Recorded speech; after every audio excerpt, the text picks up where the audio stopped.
Hey, it's Lance at Pinchetta. I've had my Sonora now over a year. Interesting little backstory for you. It was the Sonora that led me to buying Pinchetta. So it was coming down here to talk to the previous owner, Anthony, on his thoughts on the Machinewise Sonora that led me to finding out that he was going to be closing the shop, that led me to thinking that this store couldn't go away and why I'm here in front of you and now cleaning my Sonora. So I've had this for a year. This is actually number 2. But I haven't cleaned it, I haven't lubed it, haven't sharpened it, because I enjoy being able to show customers, hey, this is what kind of your worst case scenario is like. But it's finally getting to the time where I can open it, it's still butter smooth. But when I hand it to customers, they're having to put a little more intent on there than I like. I'm gonna walk you through the first time I clean and lube the Sonora. Got some toys out here for you. Now, we sell Carbon Honey, and Carbon Honey has a cleaner. It's a water-based, biodegradable, non-toxic, which means it could go down the sink if you needed to. Little spray bottle. Can use that. But if you're looking around the house, you say, well, you know, I don't want to order Carbon Honey special cleaner. What do I have? Please don't get the brake parts cleaner unless you know that your knife is safe for something this strong, okay? This is brake parts, not knife parts. A lot of people talk about it because on a lot of knives it is okay, but do not use it till you know it's okay for your knife. Please. Isopropyl alcohol, safe for just about anything that you want to use, as long as you don't have a lot of heavy plastics on there and you're soaking it in the alcohol. So it's what I like to use. This is a titanium integral knife. There's no plastic anywhere on it. Get something first and do a little pre-clean. Washing a lot of stuff out of here by just pouring the alcohol or spraying the alcohol and scrubbing, it's not going to be as good as first getting the stuff out of the way. Chopsticks are your friends because they're everywhere and they're free and you can whittle them down to various shapes. Go in first. Oh, there is some little pocket lint hiding in there. Look at that. And get those goodies out first. Make sure there's nothing that's going to keep the alcohol from getting to its surfaces and cleaning stuff up. You can just keep whittling this down. If you need more of a point, well, use your Sonora and put a little more of a point on it, and then you'll know if you need to do a sharpening when this is all done. So if you need to get into a little finer spot, whittle your chopstick down. If you need to, get nylon brushes or soft. Please don't go at your knife with steel brushes, no matter what finish you have. Use at least something softer like a brass or a nylon. And then, because I don't have a lot of gunk in this, if I was using the Carbon Honey cleaner, it's just some sprays.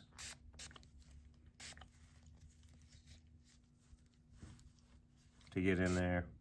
If I'm using the isopropyl alcohol, again, I don't need to make some giant waterfall.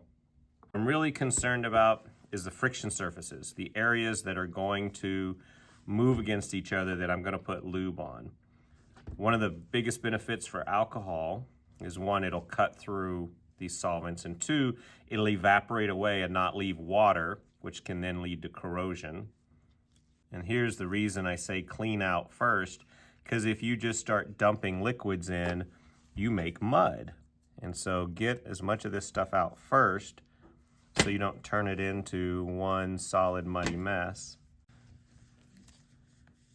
I'm less concerned about the tape residue on my blade because this gets used every day in the store to open up boxes. So, but I'll take a second. If I'm going to clean, I might as well clean.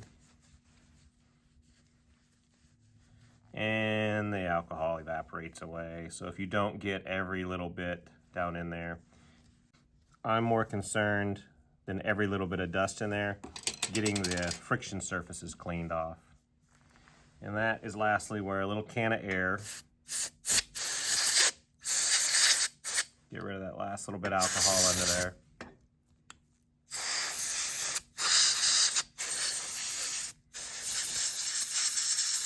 Oh, running out of air. All right, now,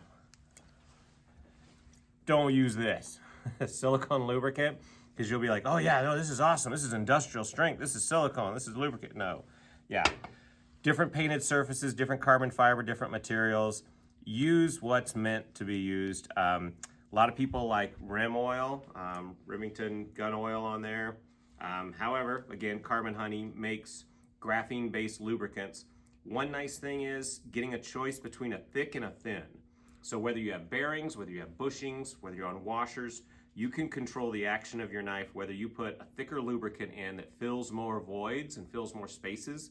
It might slow down the knife. Maybe you feel like it just flies around too fast. Or a thinner lubricant that gets in the thinner spots more, gets between and floats, like with a Sonora. The whole idea is that this is a bushing knife, so it floats, and so now there's no lubricant on there and it's actually slower. So I like a thin. It's what Machinewise gives you in their containers. This is our bourbon vanilla, that's why we label it. They use orange dreamsicle. You do not have to bathe your knife in oil. You are literally just trying to get in here where the button's at. You just want to get oil to go down between the friction surfaces. So manipulate it a little bit and then have movement carry the oil in. You also don't need to disassemble your knife to oil it. And if you have a knife that you can see inside, look at where your friction surfaces are and ask yourself, you know, am I getting any lubrication in there?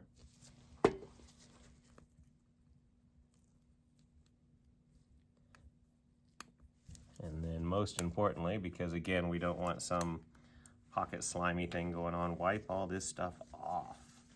Especially because you love your knife and you want to show it off to people and you're going to hand it to somebody and they're going to be like, ah, my fingers are all slimy.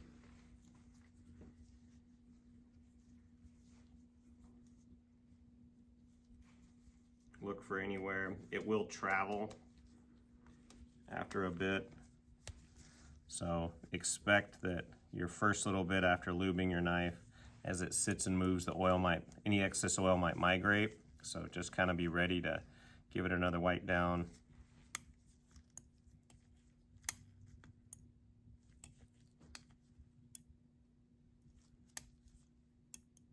Actually bounces. All right. Whole new feeling. So this has been Shedda. How to clean and lube this knife. Not every knife, so make sure what you're doing is right for your knife. But it's been a year, haven't cleaned or haven't lubed my Sonora, and now I get to say that I have. Enjoy.